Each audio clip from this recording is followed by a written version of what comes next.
Welcome to the Corinne True Center for Baha'i History. The center was established by the National Spiritual Assembly of the Baha'is of the United States in January of 2024. Its purpose is to foster the study of Baha'i history, Baha'i sacred texts, Baha'i philosophical and theological concepts, and world religions from a Baha'i and comparative perspective. I am Robert Stockman, the director of the center, and joining me today is Nay Grant. He lives in Chicago and has an MA in Middle Eastern Studies from the University of Chicago, with a growing interest in independent Baha'i studies scholarship. Before returning to graduate school, he worked as a case manager in an acute inpatient mental health facility. He currently works as a substitute teacher while he's applying for philosophy and interdisciplinary humanities PhD programs. His intellectual interests lie at the intersection of Islamic studies, continental philosophy, and theology. His MA thesis focused on Egyptian and North African Islamic modernists who worked to integrate these fields. Working on questions of temporality in these post-colonial and Islamic contexts, Nay became very intrigued by the unique articulations of modernity in the Baha'i Writings and the works of Shoghi Effendi. Today is our third and last presentation by Nay about philosophy, basically 20th century philosophy. He started by talking about Husserl, moved on to Heidegger and some of the other people who were sort of students of Husserl or reacted against Husserl. And today he's moving on to phenomenology and philosophical hermeneutics and postmodernism. And we'll be talking about Derrida, I think, among others. So I want to, again, thank Nay very much for joining us. And I will turn the program over to him now. Welcome, Nay, and we're looking forward to hearing your presentation. Great. Thank you so much for having me, Rob. And thank you for the center. It's just wonderful everything the center is doing. I'm so glad it was instituted and really happy to work with you guys. I have some problems with my camera, so I'm going to be exiting one camera and just using another. Let me get that up.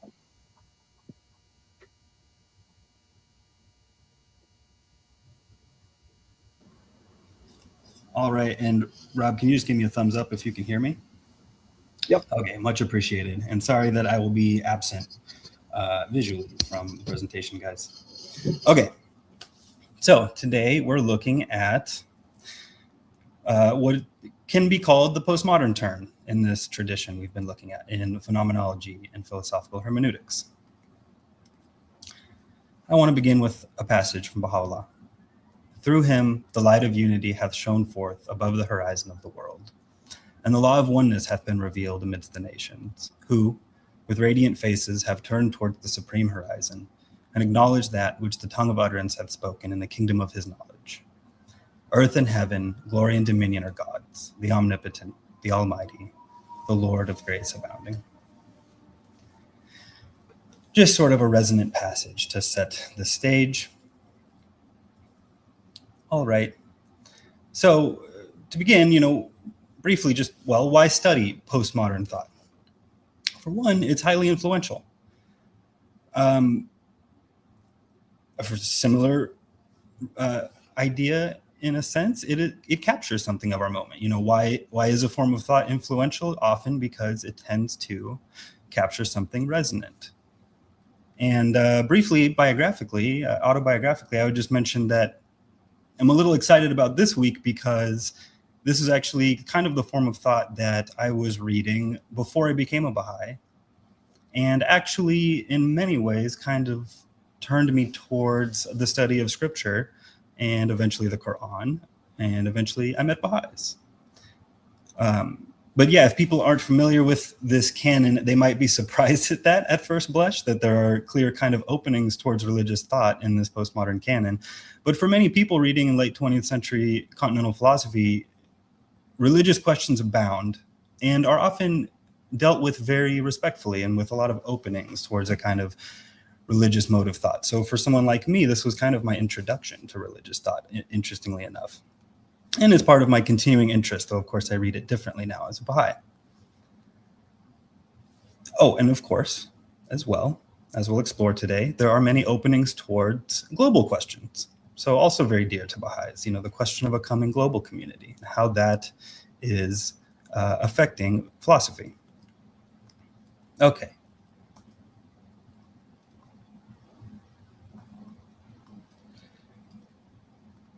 So I also wanted to read once again, this quote from Paul Lample, which also describes kind of a meta framework for why it's helpful to discuss postmodern thought.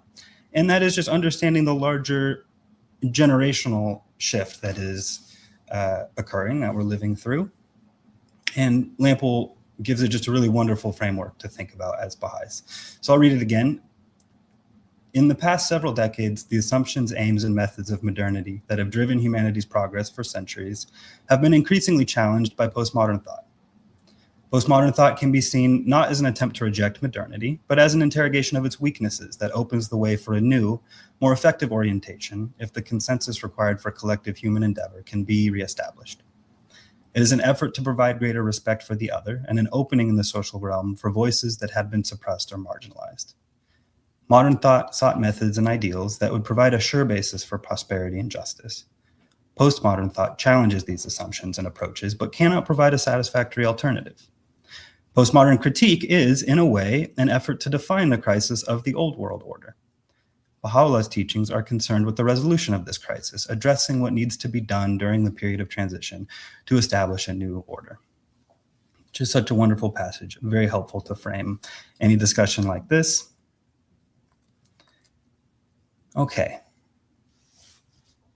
And another aspect I want to draw out here, part of the interest of this larger historical arc, is also the sort of curious thing that postmodern thought, rather than being merely a reaction against modernism, like people often initially think, can in many ways be read as an organic development out of that modernist project. So, people in America have appropriated Derrida more as this literary theorist, and Derrida is one of the big sort of postmodern names in large part. And people tend to think of him as sort of anti-philosophical, against the project of reason in many ways. And they might find it interesting to realize that actually he began his career very heavily discussing Husserl. And as we will see, considered his project a real extension of the rigor of Husserl's thought, and felt in some ways faithful to Husserl to the end of his life and the end of his project. And that in itself is also fascinating. This, of course, is just one tradition in 20th century thought, but it gives us a very interesting snapshot of this shift from a sort of high modernist framework to this so-called postmodernist one. And I am trying to draw for us, it's kind of a loaded reading, but any reading is, and it's still justified. I'm trying to draw an image of kind of understanding this arc of the collapse of modernist thought and reaching its limits with people like Derrida, as in part bringing us to a threshold from which we can see certain religious questions and very much certain Baha'i questions too, where the religious and the global kind of meet. And Derrida is very helpful in at least bringing us to these questions. One doesn't need to agree with him for that to be the case. So I wanted to set the stage with this kind of poignant little symbolic passage from Adorno. And I think it's emblematic of 20th century thought writ large. He's talking about Viennese tonal music, but let's use it as a symbol of 20th century philosophy. He says, important works of art are the ones that aim for an extreme. They're destroyed in the process, and their broken outlines survive as ciphers of a supreme, unnameable truth. So this is the story of 20th century thought, especially within this canon I'm trying to draw. And, what is this supreme, unnameable truth? Well, as a Baha'i, I believe it is the oneness of humanity that was proclaimed by the Bab and Baha'u'llah. We've got this wonderful quote from Shoghi Effendi: "Let there be no mistake, the principle of the oneness of mankind, the pivot round which all the teachings of Baha'u'llah revolve, is no mere outburst of ignorant emotionalism or an expression of vague and pious hope. It implies an organic change in the structure of present-day society, a change such as the world has not yet experienced." So there's this really rigorous understanding of the global in the Baha'i faith, as we know, and it's very interesting the way that it meets the limits of philosophy and kind of answers some of its aporias.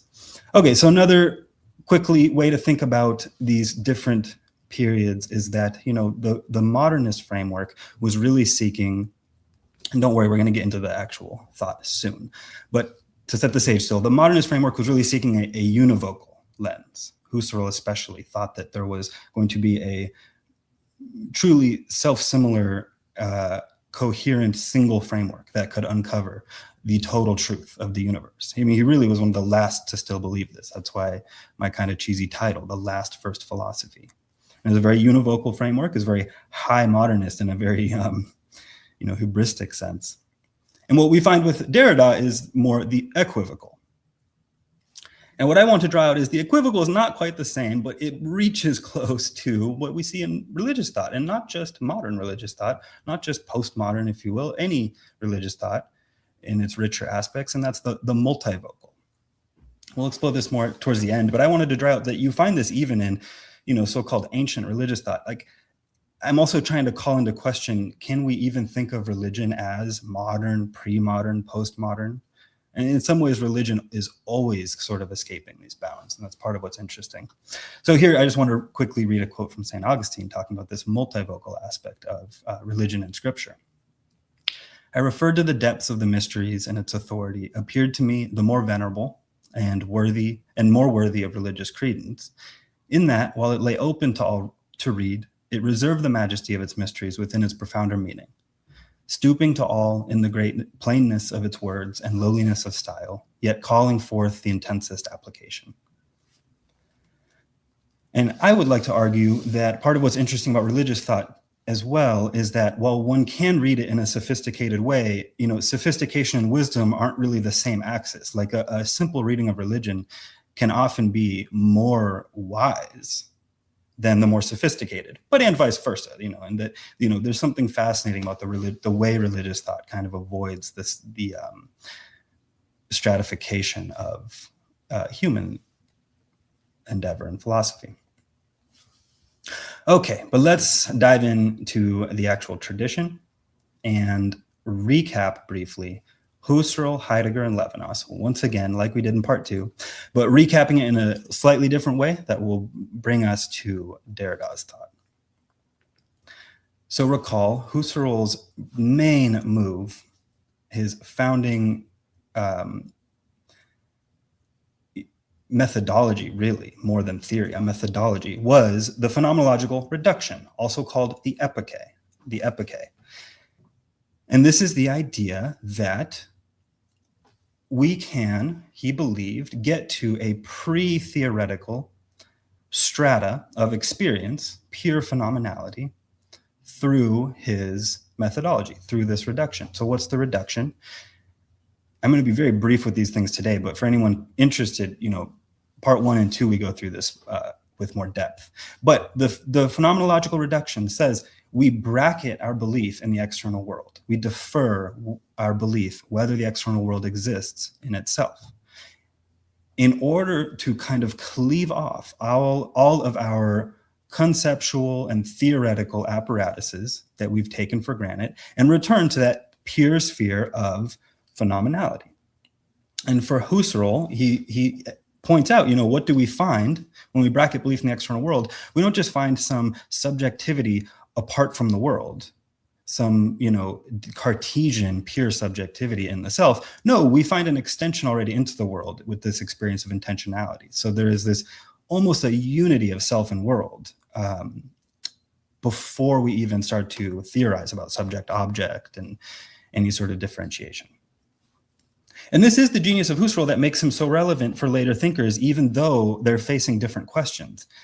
This offered a really rigorous way to kind of isolate and zoom in on very human concerns in an age of, theoretical sophistication and brilliance in the age of high science for Husserl's day, but also to think about these concerns as we move forward in the sort of shifting landscape of knowledge in the 20th century. So people are using this reduction throughout the 20th century as we've explored. And recall, it's helpful to remember that Husserl himself already turns towards this inherited strata. In his later works, he starts to realize that, the inherited actually matters, even though the goal is this pure sphere of phenomenality. So he starts to realize, and he calls it the life world, that there's this inherited strata of ideas, and one must begin from that inherited strata. That has to be our beginning. But he believed, in his high scientific, high modernist fashion, that you escape, or you sort of, move at an adjacent angle out of that life world, and you enter this pure phenomenological sphere, abstracted away from all knowledge. You cleave off all of especially conceptual knowledge, and enter this phenomenological state. But he begins to realize, and it's this paradox, that even though he's seeking this total foundation, he's also implicated and indebted to his own predecessors, and that's fascinating in itself. But as we discussed already, the later thinkers in the tradition are really just they're pushing back on this idea that the epoche and this pure phenomenality can bring us to a fundamental first philosophy foundational space of perception. And they're usually doing so looking in a direction of the inherited. But to put it most simply, they're all asking what lies beneath or beyond the epoche. So they take Husserl's epoche very seriously to begin with. It's sort of the founding move for all of these guys. And yet they're asking, well, what else is being left out, perhaps occluded by this active epoche and by this phenomenological sphere? So recall, Heidegger is talking about historicity. Historicity is this deeper sense of tradition and a more interpretive sphere that for Heidegger is primary. And it also, for Heidegger, is so constitutive that it turns in a rather authoritarian direction and a very atavistic one, as we discussed. Gadamer takes the same path as Heidegger, draws on Heidegger, but leads in a more open-ended understanding, the way that tradition evolves through time. But both, as we can see, are asking, well, what's beneath this epoche? The epoche is an important founding move. It opens up this rigorous view of subjectivity, but isn't there a more interpretive layer underneath? Language is very important for both of these. I meant to include a quote. I realize I forgot. Language. This is what is sort of constitutive of this sphere of historicity and the inherited. And if you recall, Levinas was one of the first to really introduce the true outside of the frame altogether, that which comes from beyond the horizon, beyond the phenomenological horizon. And he thinks it is the face of the other, the true experience of the other, those rather fleeting, frankly, and rare true experiences of the alterity of another person. It's not just any view of someone's face, it's that real experience. Wow, this other person exists for themselves and has their own entire world. For Levinas, this ruptures the space of phenomenality altogether. So here's a great quote of his getting to this. Transcendence is what turns its face towards us. The face breaks the system. But as we drew out, Levinas still believes in this sort of singular inherited strata of tradition that functions within our own phenomenological frame. So he brings us a very important insight, which is that the true experience of the other and alterity comes from outside our own sphere of interpretation entirely. If it's a real experience of alterity, it'll rupture our own interpretations, bring us face to face with that which is totally outside of us, but we still exist within this self-same sphere of sort of inherited tradition. And to bring us closer to Derrida, we're going to discuss something we left out before, which is the concept of the trace involved here. So with Levinas, after we have this burst experience of a real experience of the alterity of another person, a real recognition that their own subjectivity and selfhood lies entirely before and beyond any interpretation we could possibly give it. Well, that experience is so fleeting because our whole experience is our own interpretation. Our own interpretation immediately swallows it up again and leaves only a trace of the other. So I'll read another quote. "The face is a visitation and a coming which disturbs imminence, without setting into the horizons of the world. He disturbed the order in an irreparable way, for he has passed absolutely." But in this sense, every sign is a trace. In addition to what the sign signifies, it is the past of him who delivered the sign. So, covered up that actual, we have the experience of the face, and then immediately we lose sight of it. We return to our sphere of our own interpretation. And for Levinas, this is absolutely immediate. There's only these glimpses of true transcendence, but it leaves these traces and ruptures in the self, these traces of the other. And Levinas takes us into the description of language and cultural objects, that these are traces of the other human. Really beautiful understanding and idea of, communication and culture, this concept of the trace. And just to set the stage for just how radically other this experience of the trace is, how it comes from totally beyond any of our own constituted history and interpretation, I want to read another quote. "The trace qua trace does not simply lead to the past, but is the very passing towards a past more remote than any past, and any future which still are set in my time. The past of the other in which eternity takes form, an absolute past which unites all times." So, we go through our daily life, we're talking with others, we experience little bits of alterity, but that true experience of the otherness of the other, it is so radically outside of anything phenomenological, for Levinas at least, that it almost brings us to a time beyond all times. And it almost calls forth from a past beyond all past. And I want to actually quote this quote from Todd Lawson that I was reminded of in a wonderful interview between Todd Lawson and Stephen Phelps recently. Lawson says, "The Bob sees the fundamental unity of time and space as a defining feature of consciousness. There is sequence and simultaneity. For the Bob and his audience, history includes the meta-history or hiero-history of the Day of the Covenant. It is not in the past, including the meta-history or hiero-history of the Day of the Covenant, is not in the past, but permanently surrounding and suffusing all consciousness, if only one may purify the sight sufficiently to see this." So I think there's a slightly different understanding of time in Islam here, but anyways, I think there's a similarity, and that's interesting to think about. This idea of the Day of the Covenant really seems to be part of what Levinas is kind of hearkening to. Okay, but this is just a bit of an aside. We're going to get back to this discussion of the trace. Oh, actually, another wonderful aside. Most of us probably know this quote. This is from the Seven Valleys, Baha'u'llah discussing the traits. "On this journey, the wayfarer dwelleth in every abode, however humble, and resideth in every land.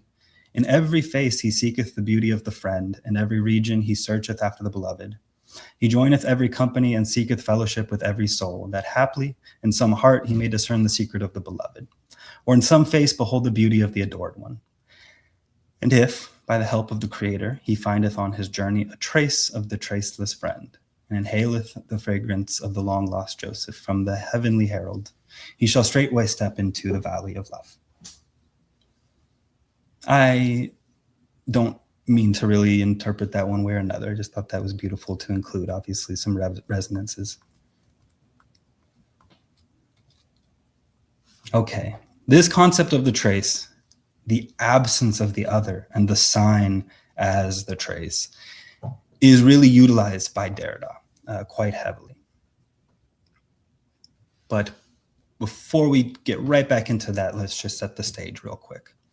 So Derrida, like Heidegger and Gadamer, his primary qualm with Husserl is that Derrida thinks language is primary to thought and subjectivity. So he begins his career, much like Heidegger, discussing Husserl, and specifically discussing the role of language in Husserl. Now, the difference begins here, though it might not be as clear yet, that unlike Heidegger, who was looking for this more of a kind of unifying idea of language birthed out of presence and speech, especially, for Derrida, it's writing that is in some way primary. And this, it almost seems contradictory at first, but you read him and it starts to be clear he has a point, that all of our thought relies on the storehouse and the slow accumulation of concepts that is passed down in civilizations through writing. That's sort of oversimplifying his point, but it gets to his point that the system of signs and concepts is especially made available to us in writing, and we must first be formed. Even if we don't read ourselves necessarily, we are formed through the passing and accumulation of that writing into thought. So to draw out the difference briefly, remember Heidegger has this real riveted sense about language. He says, whoever wishes to hold himself apart from the arbitrariness and unrestraint of opinions must inquire into the connectedness of beings. That is, he must fit into and take shelter in the structure and law of things, and accordingly stand in the discipline of language. This was written during the 1930s, and Heidegger was part of the Nazi Party. I know we've touched on this a few times, but always worth remembering. But he has this more interconnected sense of language, and as is clear here, Heidegger feels we are in some ways beholden to that language. We're riveted to it so much we must stand in its discipline, if you will. Derrida has a much more interesting view. First, let's look at what he says about this idea of writing in Husserl. Derrida says, reason, Husserl says, is the logos which is produced in history. It traverses being with itself in sight of appearing to itself, that is, to state itself and hear itself as logos. It is speech as auto-affection, hearing oneself speak. It emerges from itself in order to take hold of itself within itself, in the living present of its self-presence. In emerging from itself, hearing oneself speak constitutes itself as the history of reason through the detour of writing. Thus, it differs from itself in order to reappropriate itself. That, I'm sure, sounds silly at first, but I think as we explore, it'll make a little bit of sense. This is kind of Derrida in a nutshell right here. And he wrote this in 1967, which is just very interesting when we realize that his popularity came much later, and really the 70s to early 2000s, let's say. All right. But part of what makes Derrida such a helpful move past the kind of Heideggerian view of language and how constitutive it is, he's drawing on this idea of the trace. He is trying to understand a more open-ended and playful understanding of language that is actually the play of opposites between different signs, between different concepts, words, ideas. So one of the best ways to think of it, I think I could have visualized this better, but any singular identity, whether it's in a word or even the self, as we'll come to, but any singular identity only makes sense in a field of oppositions from which it, retains and develops its own distinctions. And really the simple move Derrida makes, it's almost so simple it can be kind of facile. That's true, and people take it in that direction plenty, a lot of his followers. But it's also rather self-evident, and that makes it an important intervention, which is that, well, then why do we look at any singular identity first and foremost, and not instead recognize that any singular identity is shot through with the trace of its own other? And that any trace also can never be traced back to an absolute origin, but is traced back to another origin that is in itself shot through with the traces of its other. Again, it can sound facile. I mean, he develops it in a pretty profound way, but in some ways this is self-evident. In some ways it therefore makes it an important intervention, important way to look past the kind of Heideggerian lens. And this is what Derrida is calling difference, which roughly means kind of the both to defer and to differ. And especially the part about deferring temporally, that can be difficult to sit with Derrida. But his point is that when we pretend that we've located and isolated any single identity, it's only because we've actually, perhaps unconsciously, deferred that play of oppositions that is actually going on in the flow of thought and language, or in the flow of our own identity.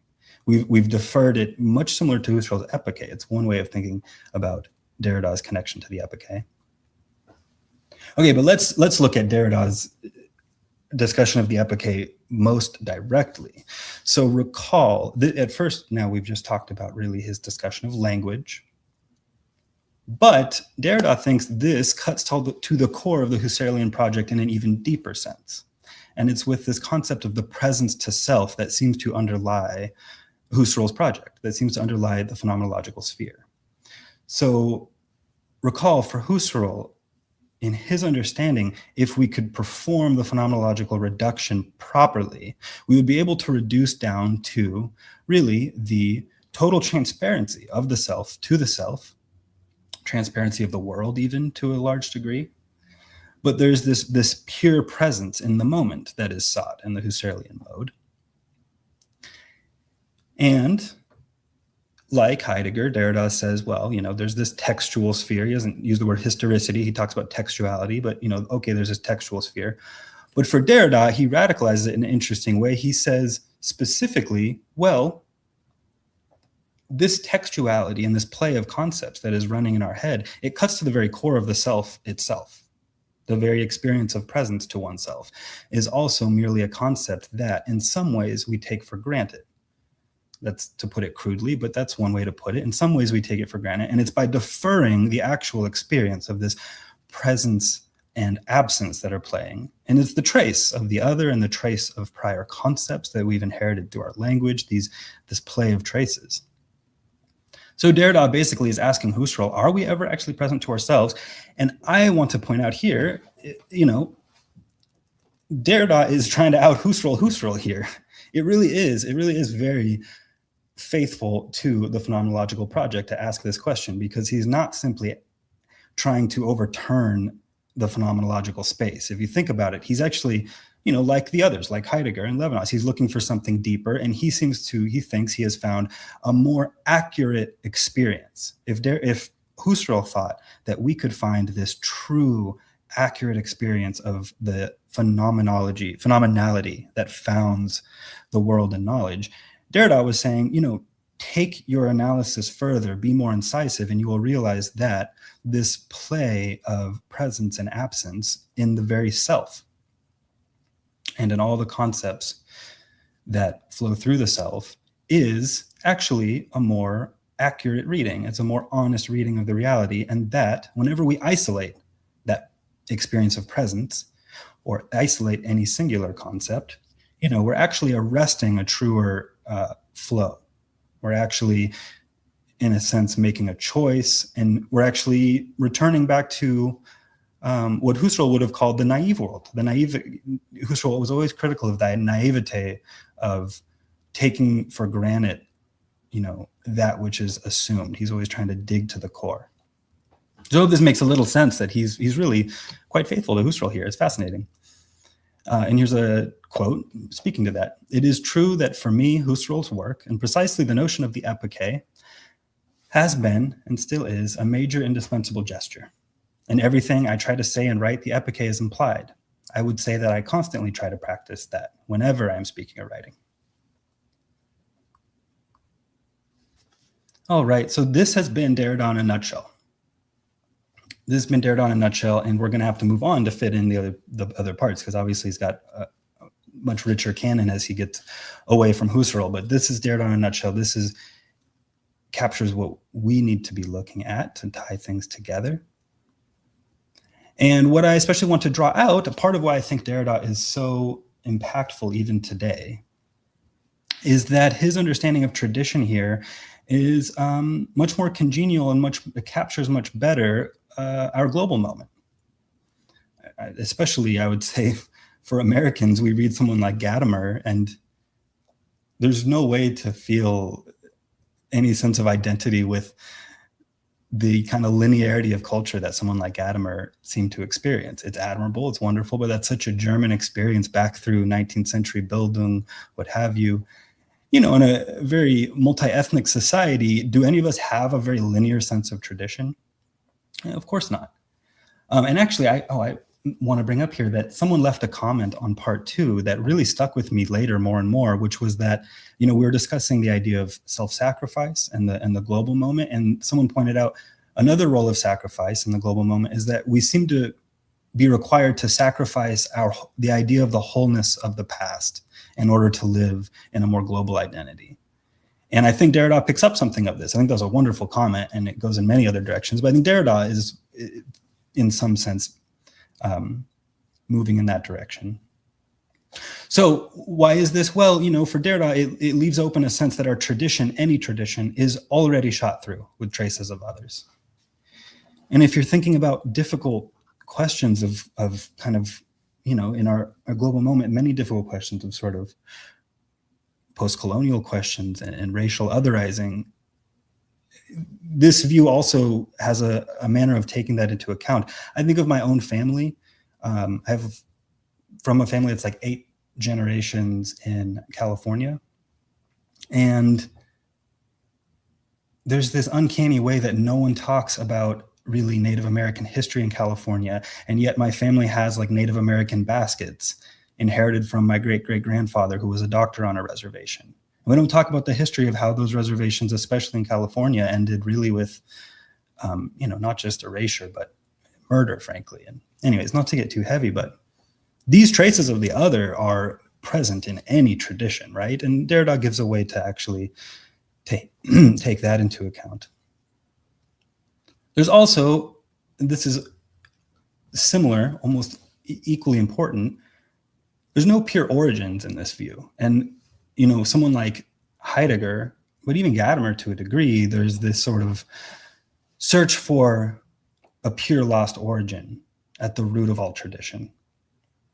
That's certainly part of why Heidegger was caught up in the horrible political project of his day. And these forces are very much alive in our world today, are they not? And so it's very helpful and important to just sort of have an understanding that reminds us there are no pure origins. These traditions are constantly inflected with the other. Also, because any tradition is this play of oppositions and is rather slippery, but especially is changing and augmenting, never quite can encompass and capture the real, is always being ruptured. There's this orientation towards the to come, which itself has global implications.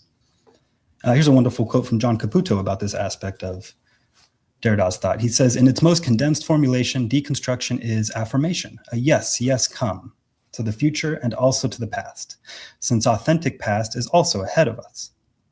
It is led by a yes to the transformation, surprise, to the promise of what is to come and whatever we have inherited in politics and art, science, law, reason, and so on. The bottom line is yes, come. Very helpful quote to kind of draw out this implication. And, this does already show up in Derrida's thought. Just read one quote from his discussion of translation. He says, translation promises a kingdom to the reconciliation of languages. This promise, a properly symbolic event to joining, coupling, marrying two languages like two parts of a greater whole, appeals to a language of truth. So there's this clear orientation towards a global horizon. That's not necessarily a given to this form of thought, but it's a potential of it. And I think this is one place, I'm going to come back to this post-colonial slide briefly. I think this is one place where this tradition can very easily open towards sort of Baha'i questions and sort of help us think about how the Baha'i revelation and its more temporal aspects really meets contemporary philosophy very sympathetically and complementarily. And the idea is really that, the revelation of global oneness in the Baha'i faith is given as a revelation. This is how I view it anyways, that this isn't something that can be known apodictically like philosophy attempts. It's something that in some ways we take on faith. It's not irrational, but we take on faith. And the Baha'i Faith supplies the faith that this global horizon has already entered history, this global oneness, and that we are moving towards it. And, it really sympathetically, in some ways, connects to this kind of openness to the future that some postmodern philosophy is really oriented towards, which is this idea that, none of us know exactly what this global self, this global subjectivity and culture can possibly look like as we interpenetrate and come to know each other better and come to take on new identities. No one knows exactly what it would look like, but we have to be open to it. We have to be open to that process and that transformation. And as Baha'is, we believe that we know it is to come. That's our assurance. And I want to read this quote from Shoghi Effendi about the effect of this force that he says came at the hour of the Baha'i Faith's birth. The hollow and outworn institutions, the obsolescent doctrines and beliefs, the effete and discredited traditions which these forces represent, it should be observed, have, in certain instances, been undermined by virtue of their senility, the loss of their cohesive power, and their own inherent corruption. A few have been swept away by the onrushing forces which the Baha'i Faith has, at the hour of its birth, so mysteriously released. And I'm just pointing out that that's kind of a revelatory view in itself, that at the hour of its birth, mankind's oneness, in some ways it was already here, already implicit, but in some ways the Baha'i Faith injected it into human history in a very revelatory way. Anyways, to my mind, this is an interesting way to think about the connection with 20th century thought and its transformations, that this oneness is appearing into history, appearing into time. Okay, and I meant to integrate this more initially, but I realized it would get too convoluted. So I just wanted to at least leave this slide for anyone who's interested that, there's a reason that Derrida is so resonant with post-colonial thought as well. And we can see a few people drawing on him, especially early post-colonial thought. Gayatri Spivak was actually the first person to translate Derrida's magnum opus of grammatology into English. And that's in itself interesting, that this post-colonial scholar was the first to bring Derrida's thought to America, where he became most influential. And then her own work goes on to explore the voice of the subaltern and how the subaltern, not just in the post-colonial, like third world, if you will, or global South, but even the subaltern within any nation, how it speaks through the inherited canons. And we can see why Derrida's thought is very congenial to this work. Homi Bhabha is famous and just talks about the hybridity of postmodern cultures. Oh, I put postmodern, sorry. Post-colonial is what I meant to say. So a hybridity of post-colonial cultures that, this hybrid experience of European, non-European in some ways, and the inheritance of the European in the post-colonial sphere, and then the sort of overturning and churning through that modern inheritance, that there's a form of hybridity there that in Homi Bhabha's mind, and I would agree, I think, is very kind of illuminating and salutary to Western philosophers to think with as well, and kind of understand a global identity that's emerging. And then there's been more critical work since, and there's a really wonderful one recently, The End of the West and Other Cautionary Tales. And these are all South Asian thinkers. For whatever reason, that seems to be a sphere where Derrida has been most appropriated in the post-colonial sphere.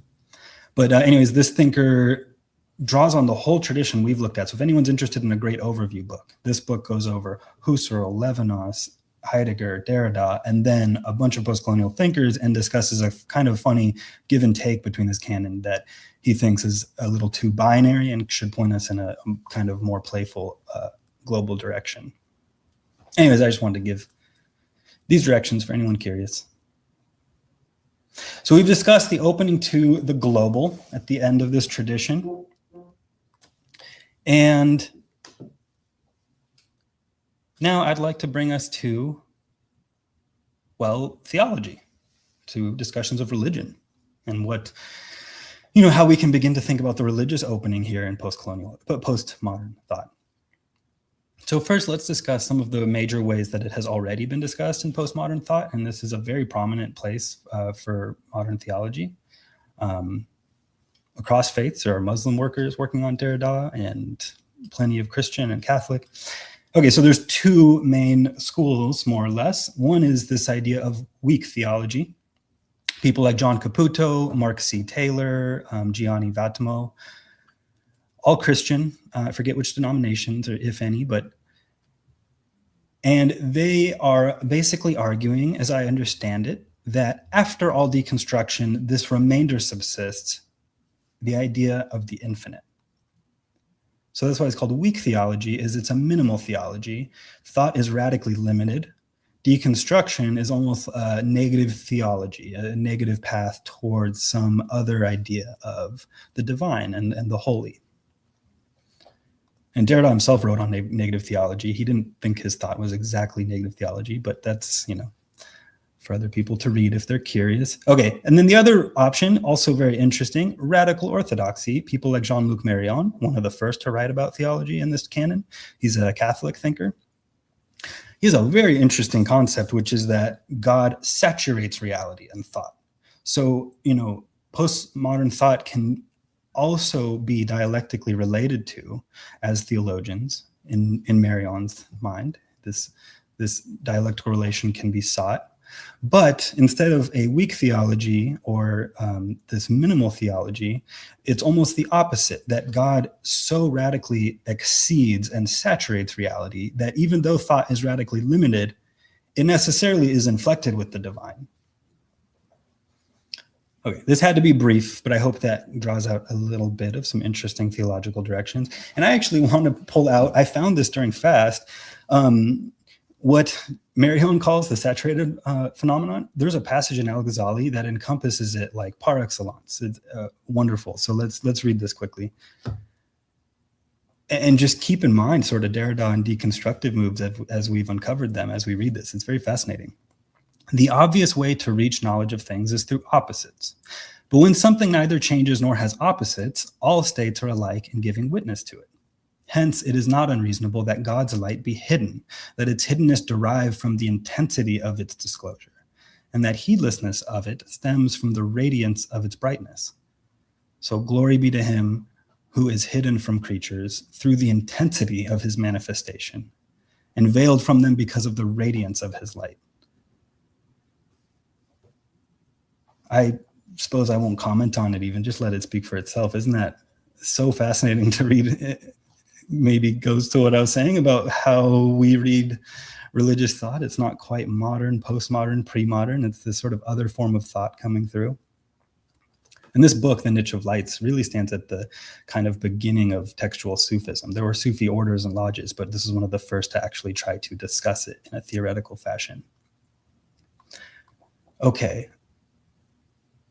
so I also want to briefly, and this will bring us right to the Baha'i Faith, just discuss, this is totally outside of my expertise, but I'll do my best, that I think the question of textual revelation often gets left out in this tradition, partly because many of the theologians are working in Christian or Jewish traditions, which have a stronger historical critical relation to texts, and rightfully so. Rob could speak to this very well, that, in the Christian and Jewish tradition, there's not as clear a given text like in the Quran, like with the New Testament especially. Jesus is the divine. And the texts are various epistles and stories about him. It's just slightly different, right?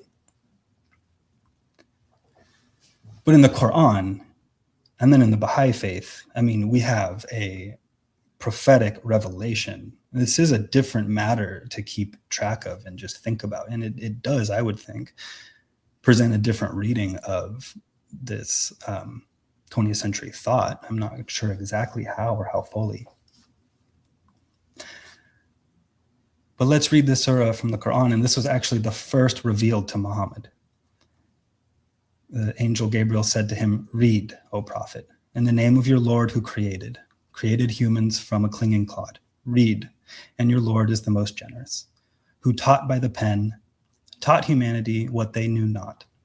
Most certainly one exceeds his bounds once they think they are self-sufficient, but surely to your Lord is the return of all." I often resist trying to read Revelation through the lens of philosophy, but is that not fascinating to read against Derrida, who talks about the primacy of writing, the primacy of the pen, who talks about the fact that our presence to ourselves is actually in some ways an illusion and that there is something more mysterious going on underneath? I think of this whole quote, the only thing Derrida wouldn't agree to himself is that end, but surely to your Lord is the return of all. Derrida remained radically agnostic. He wasn't atheist, I would say, but very agnostic. All the rest, it's like, wow, there's something else to account for here as we think of religious thought in an Islamic or in a Baha'i setting, which is this aspect of actual revelatory texts. So part of what I want to draw out, and just to stress it once more, who taught by the pen. How fascinating, like we are taught by these texts that have always come to us and always been with us. But that come most clearly with the Quran. That is the first event we know of really decisive revelation. And this brings us, I would say, to a discussion of the equivocal versus the multivocal. Here's this hidden word. O essence of negligence, myriads of mystic tongues find utterance in one speech, and myriads of hidden mysteries are revealed in a single melody. Yet alas, there is no ear to hear, nor heart to understand. So Derrida brings us to the equivocal at the sort of end of philosophy, but religion opens up this multivocal sphere, I would say. Or you could play with other words, right? Ambivalent versus multivalent. And we're almost done, by the way, but part of what I wanted to draw out as well is that as I see it, I've been toying with this idea that part of what makes revelation so far beyond human thought, and part of what is encompassed and given to us in these textual revelations, is a form of knowledge and thought that fully encompasses the most extreme opposites. So much so that the human mind cannot encompass them or emulate that itself.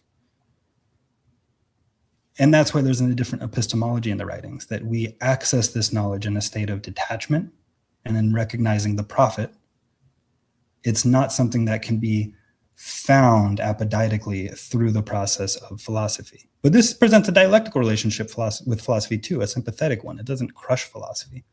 But anyways, here's a passage from the Kitab-i-Agan that I think draws this out some.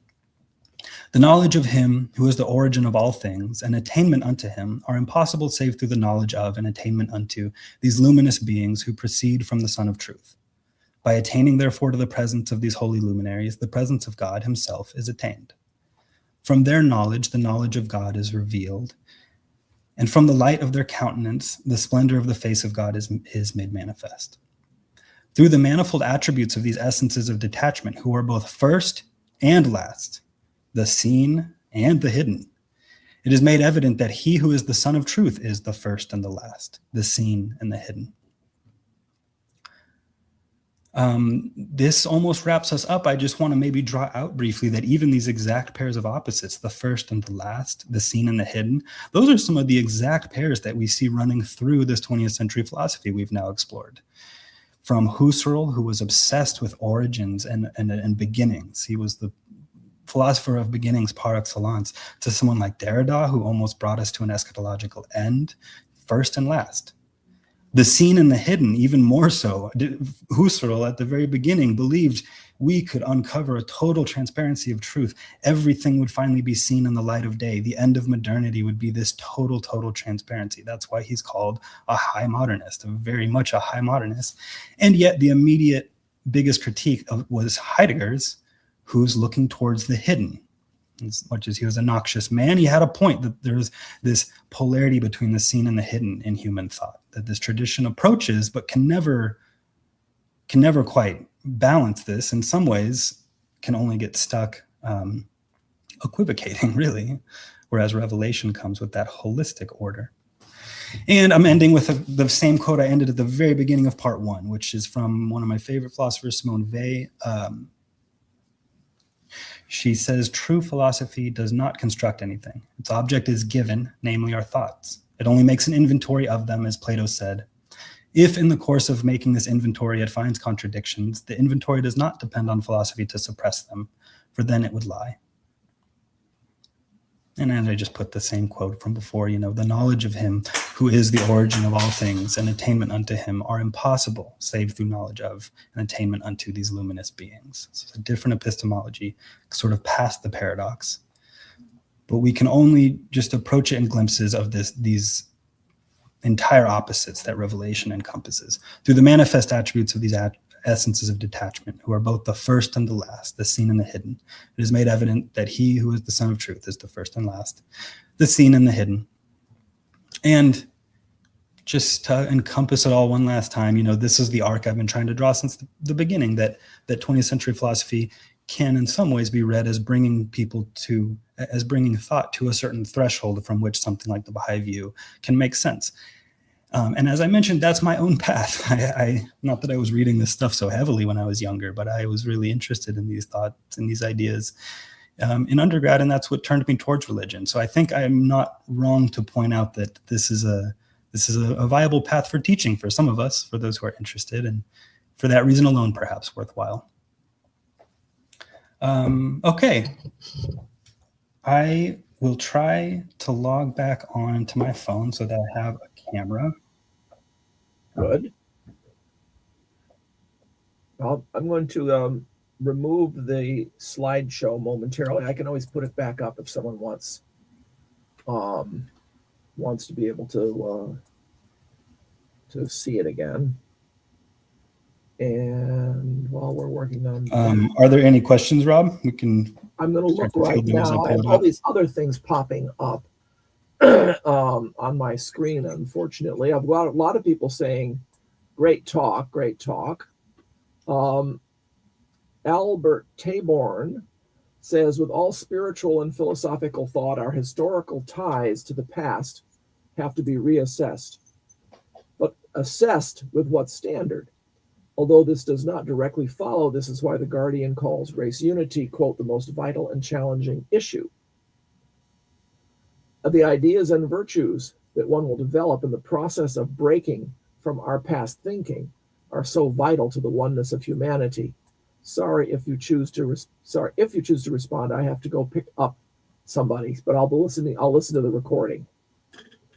That's terrific. I really appreciate that. That's very similar to the comment in part 2 that took me longer to appreciate, actually. Yeah, that's relation to the past. Right. We don't have your picture yet, by the way. Okay, let me... But keep working on it. And then Vahid says, I am wondering about how Levinas's, there you are, Levinas's treatment of the other as this brief period of transcendence, when from as early as Fichte, there was the realization that the self was always defined relative to the other. So it was always present and fundamental. I'm wondering if this other is something more than the self-defining other. That's a terrific question. I wish I knew more of kind of German idealism to answer it. Levinas did take real issue with Hegel, so I can point you in that direction. And I know Hegel obviously was drawing on Fichte, but I think you're right. Fichte was more absolute about this not self being appropriated. But Levinas's understanding was that German idealism fit in this mode of always appropriating the other into the same, appropriating the other into one's own sphere. And his understanding of the trace, and it was trying to preserve the alterity. There's never, he was really against Hegel. I don't know how much that would carry to Fichte, but he really thought Hegel was sort of the height of solipsism, where the other is constantly drawn back into the self. Hopefully that at least points in a helpful direction. And Steve Phelps has posted a bunch of things. Great talk. As you emphasized, there is a synergy between postmodernism and the Baha'i Faith in that they share a similar inviting approach to the other and to human diversity. Caputo's "Yes, come" being an example. He then adds, can you further address a potential area of tension with postmodernism that you did just touch on, the question of whether or not we can have a foundation, and then I guess I have to go to the next quote, the infallible revelation of an all-knowing prophet, whether we can have as a foundation the infallible revelation of an all-knowing prophet, and whether ontological foundationalism is necessary or an impediment to achieve a higher human unity. I have a lot of thoughts on this, but they're not super systematic. So I personally think that the Islamic understanding of ontology with fitra already it moves past Levinas in a way that doesn't just go back to Heidegger. So, you know, and that's kind of part of what we saw with Todd Lawson's quote as well, that there's this sense of unity, full unity of history present in the moment that isn't this solipsistic ontological foundationalism that someone like Levinas was so worried about. And it comes, in a sense, also beyond history. So there's this paradoxical quality. But that's a very brief question or answer. I'm not sure it gets to the root of your question. And yeah, there's a real tension here as well. I tried to touch on it briefly at the end. The idea of the covenant as well in Baha'i texts. You know, if we think of this play of presence and absence, think about certain texts that discuss there is no night in our revelation. It's an everlasting day. Well, that's fascinating in itself. You know, that almost implies revelation is held apart from the kinds of play of absence and presence going on in human language. You know, that's not something postmodern thought in itself would be very fond of. That's my way of connecting these things and thinking about them. But our own access to it is, of course, always fallible, and that's a rather loose response. But I hope I definitely at least want to acknowledge it's great questions, and there's definitely tensions here, as you point out, Stephen. And Philip, I'm not quite sure his comment seems to be cut off a bit, but he talks about the critique of the West. So on the one hand, it seems to me that was about identifying forms of thought that were not oppressive and which exposed power and oppressive structures. What's your take there? Can I read his whole comment? It'll help me. Yeah, I can't find any more of the comment. It looks to me like something. No, I see it myself, so let me read it that way. Yeah, go ahead. And it'll help me think about it too. I seem to think that Derrida enabled a form of critique by assessing texts against their own structure and claims, and that he was appropriated as a framework for decolonial thought as a form of critique of the West. Up there, sorry, missed that part. Yeah. So on the one hand, it seems to me that was about identifying forms of thought that were not oppressive and which exposed power and oppressive structures. What's your take here? I thought he was more ambivalent. I think that's also where the more insightful post-colonial critics take it as well, that like all traditions are oppressive. There's no form of true alterity that will be uncovered that will be this pure, non-oppressive, non-Western other. But it allows an understanding of sort of the inter-implication between these traditions. So I think he's being less absolute in trying to find, I mean, in some ways too, the more radical, like, you know, even Marxist types in Derrida's day found him really annoying because he refused all commitments. So he wasn't really interested in these radical political approaches of finding some true justice here on earth. He really was always equivocal about that. I wonder if that answers in part your question. That's interesting. I think so. Then he says, second, I think that postmodern thinkers try to find ways to engage the problem of nihilism. Would that be a useful assumption? Yeah, absolutely. Because if we think about the difference between Levinas and Derrida, Levinas believed the trace led back to an other, and the other was actually also a trace of God in Levinas. Mm-hmm. For Derrida to radicalize that idea of the trace and say that the absence in the trace, it only ever leads back to more absences, even if you were to lead a trace back to an other person. Well, remember his critique of Husserl, at the core of every subjectivity is this play of absence and presence. So every trace leads back into just this endless chain of signifiers that is civilization. Well, that's bottomless. I don't think it's necessarily nihilistic. It's very agnostic, but others take it in a nihilistic direction. And, part of why I included that Al-Ghazali quote is I think that idea of saturated phenomenon is a fascinating way to confront nihilism in an open-handed manner and to discuss the fact that, like, God isn't just some transcendent concept entirely beyond reality, but is the saturation of reality itself. In that sense, nihilism and monotheism are like two sides of the same coin. You know, it's the beginning of the Shahada, that no God but God. Those are two aspects of the same thought, and at some point it's a choice of faith whether you believe there is a God or not. But But that moves beyond postmodernism, no doubt. As you know, people like Jean-Luc Marion would be the first to point out, they're moving beyond postmodernism in a theological direction. Does that make some sense? We'll see what Philip has to say about that. I have a sort of other question, and I'm going back to Paul Lample and his book that you quoted from, whose title now escapes me. He talked a lot about postmodernism in the last two chapters. And he talked about how, from the point of view of postmodernists, we're sitting on a raft on a river, and the river is moving, and there is no anchor. But it seemed to me that Paul Lample felt that the Baha'i Faith provided that anchor. Did you pick up on that? Did you have a understanding of what he was referring to? Yeah, I think so. I think that the understanding of the covenant, which can be, it's a rather intense topic. Certainly, the covenant itself it doesn't crush thought. It's not conceptually fixed in such a way that, we can't read certain things or can't think certain things, but it's a form of guidance that of course doesn't exist in any pure postmodern thought. And I feel like Lample's way of relating these two things, it's open-ended, but we have the covenant and guidance. And of course, the revelation is, yes, it moves past postmodernism. And I think it gets also to part of what I was trying to draw out, which is like in any religious thought, these questions of temporal relation to them necessarily fall short of capturing something like religion. Like, is religion pre-modern, modern, postmodern? It's almost a-modern. It's something beyond these categories, I would say. The way people express it might be pre-modern or postmodern, but totally.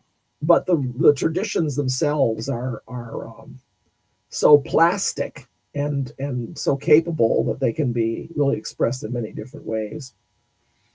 I think I'm not sure if this is very helpful at all, but one of the things I've come to realize through this series and my little bit of dipping into philosophy at different times is that really one of the core issues in philosophy is subjectivity versus objectivity. How do we know things? And what are they? And are we sure we know them? And when you were talking about, epoche, which is the term I've always heard used there is bracketing, where we're trying to bracket out our presumptions, our assumptions about something in order to get back at what it really is. And of course, this is the basic problem, as Heidegger points out, of language. Language, it's very hard to think without language. It's very hard to imagine a meta without language, Beyond language, we really can't think.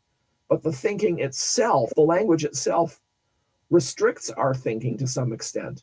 But Baha'u'llah tries to give us flashes, or maybe I should use traces, I don't know if that is appropriate, of that other realm, that transcendent realm, as the Buddhists would say, nirvana, that other thing beyond our reality that otherwise we can't actually touch in the mundane world or really understand in the mundane world. And so that to me is a fascinating set of problems here that the philosophers are dealing with in many ways, because of the fact that we have a revelation that was actually written down when it was said, and it's 7 million words just from Baha'u'llah himself.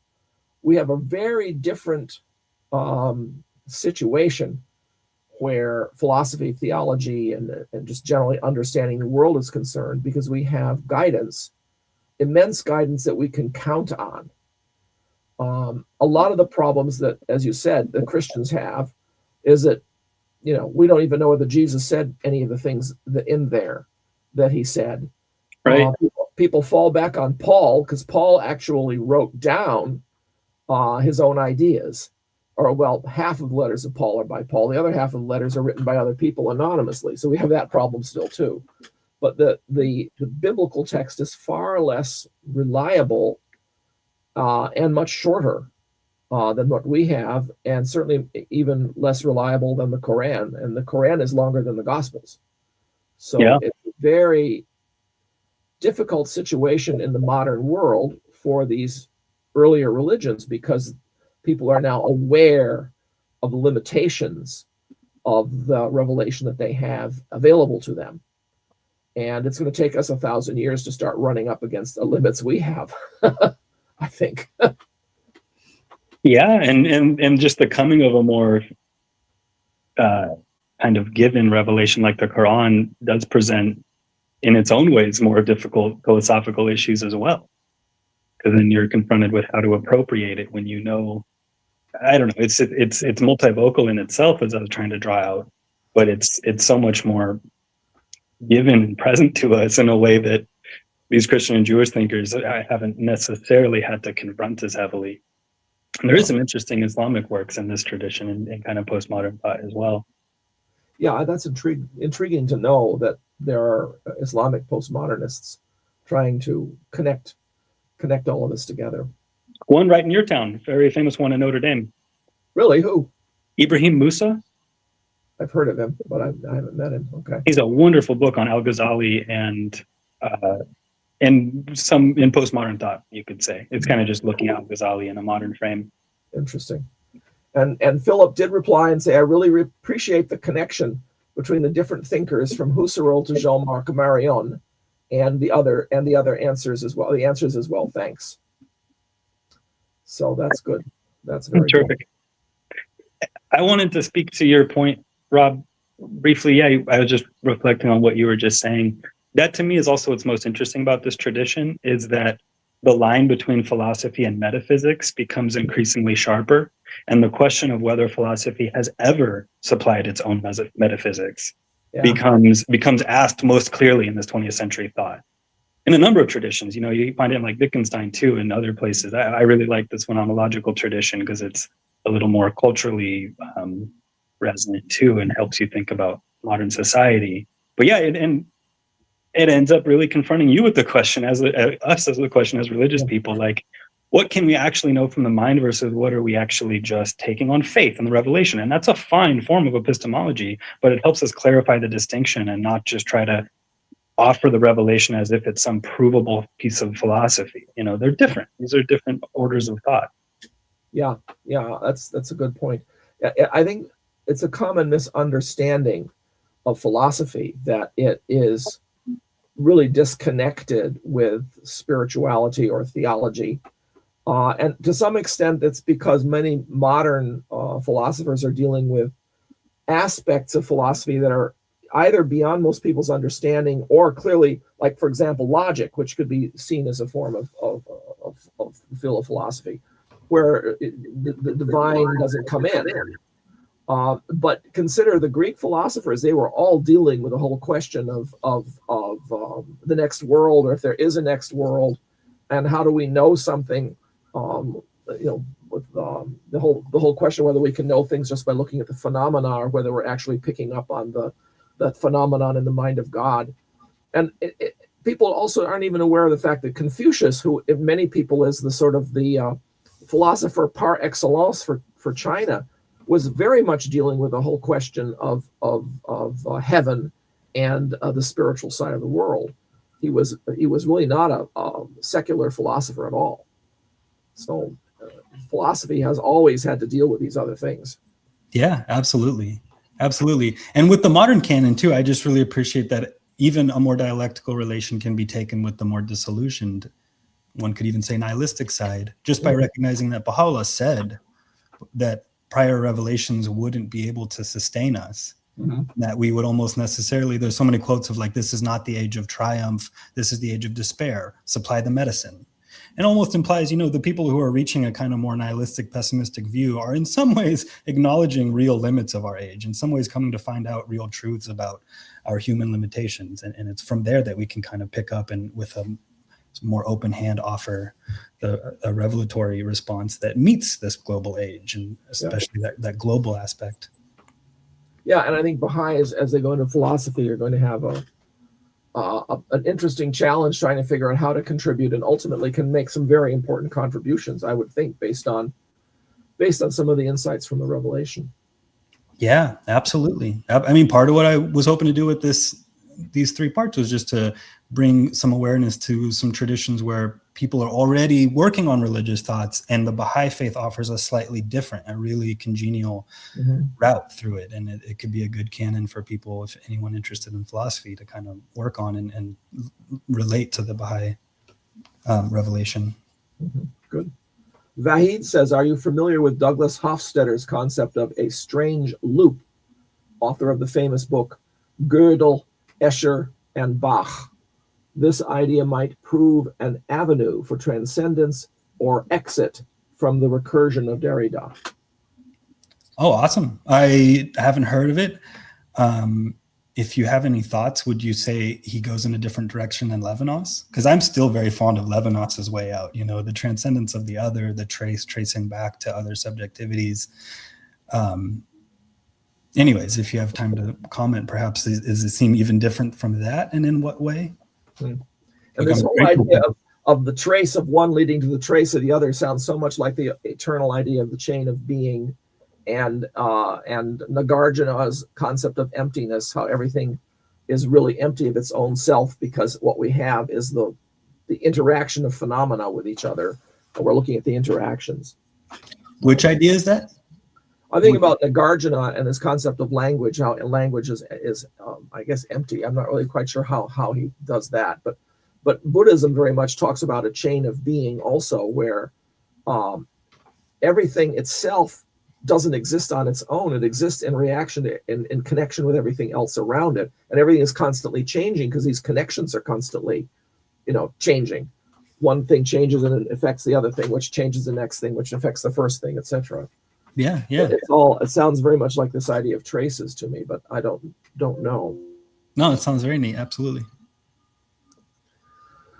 Well, I think we're pretty much done, unless we get any other comments real quick. Let me mention a few other things that are coming up in April. On April 19th, Vafa Bayat is going to speak about what we are and what we teach, which is a description of Ella Bailey, who was a Baha'i who, at age 88, pioneered to Tunisia and passed away there almost immediately thereafter in her life. This should be a fascinating presentation. And then on May 17th, Nabil Fares will be speaking on sacred norms across dispensations, from extinction to extension to distinction. And he talks about how ideas starting in one revelation that are picked up on the next one and expanded upon, that kind of thing. I should also mention that on April 6th, the Koran True Center for Baha'i History is starting a course on Introduction to Shi'ism. And then later the month, we have a course beginning on Persian, which is a second Persian language course. You have to take in Persian 1 to take it. And then we have an Arabic language reading course that starts on if I remember right, the 26th of April. So we've got some interesting things coming up, and I hope people can join us. Well, that's it today from the Koran True Center for Baha'i History. Thank you all for joining us, and we look forward to seeing you again in the future. Goodbye.